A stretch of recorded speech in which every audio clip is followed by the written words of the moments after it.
വാങ്ങിച്ച പൂവൊക്കെ ഇന്നലത്തോളം തീർന്നു കേട്ടോ. അപ്പോൾ ഇന്ന് വീണ്ടും നമ്മുടെ ചുറ്റുപറ്റത്തൊക്കെയുള്ള പൂക്കൾ വിൽക്കാനായിട്ട് ഇറങ്ങിയതാണ് ഞാൻ.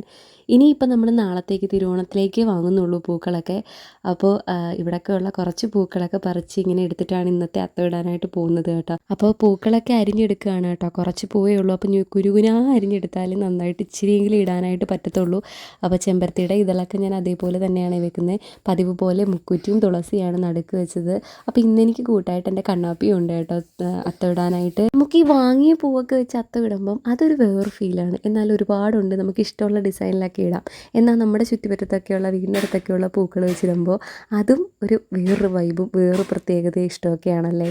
അപ്പോൾ ഇന്ന് കിട്ടിയ പൂക്കളൊക്കെ വെച്ച് അഡ്ജസ്റ്റ് ചെയ്താണ് കേട്ടോ ഇത്രയെങ്കിലും ഒരു കുഞ്ഞ് പൂക്കളം തട്ടിക്കൂട്ടി ഉള്ളത് കൊണ്ട് ഓണം പോലെ എന്നല്ലേ എല്ലാവരും പറയാം. നിങ്ങളുടെയൊക്കെ വീടുകളിൽ എന്തായി ഓണം? എല്ലാവരും ഓണമൊക്കെ ഒരുങ്ങിയോ? സാധനങ്ങളൊക്കെ വാങ്ങിയോ? ഓണക്കോടിയൊക്കെ എടുത്തോ? അപ്പോൾ ഇന്നത്തെ എൻ്റെ ഒരു പൂക്കളം ഇതാണ്. ഇഷ്ടപ്പെട്ടാൽ ലൈക്ക് ചെയ്യാൻ മറക്കല്ലേ. അപ്പോൾ നാളത്തെ തിരുവോണ പൂക്കളായിട്ട് കാണാവേ. ബൈ.